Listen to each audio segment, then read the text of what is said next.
So in this video, you're going to learn how to brainstorm for your background. So you'll need the list of items that either begin with the letter that you chose or that go along with your word. And we're going to be incorporating those to one another. So we're going to start off with just a basic starting point, and then I'm going to start to think about how they can interact with one another and merge with one another. I started with the word frog, so I just Googled frog.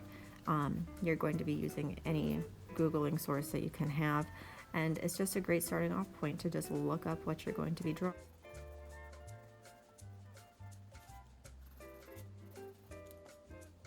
So now that I've drawn my frog, I'm going to look at what the frog is sitting on to try and maybe spark something in my imagination that I can connect to my other words. So the frogs on here are sitting on leaves, so I just drew a little leaf in, and he sits on a leaf. And then I'm like, oh wait, fungi. That's kind of like a leaf, it's a plant. So now I'm going to be looking up different fungi, so basically some mushrooms. And I see those beautiful red-topped mushrooms, so I'm just going to quickly sketch those in because that could be something that my frog could sit on. So I'm pretty happy with my frog and fungi right now, so I'm going to move on to a different letter. I'm going to just look up food.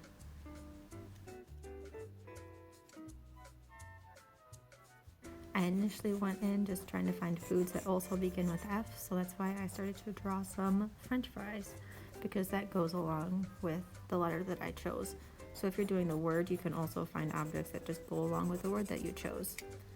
So these are just basic sketches. I'm not adding in a lot of detail, and we are not going to be shading these in using a blending technique. We're going to be shading them in just by using mark making, but we will go over that in a little bit. So I started to combine fancy with food. So I looked up fancy food, and you see all these beautiful plated items. Kind of boring, not gonna lie. But then I saw that fish. So it's sushi, but I counted it as a fish. So I started to draw this little cute little sushi thing,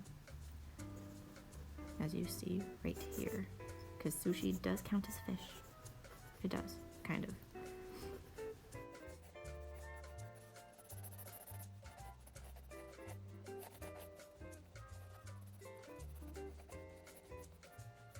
From this point, I started looking at my other words, how they might be able to interact with one another, and I kind of just followed where my brain went. So first it went to fish, this, not sushi, and then it might have led me to other things, including the flowers, something funky. I got rid of feet because that one's just kind of weird, and then fly, which eventually ended up at firefly.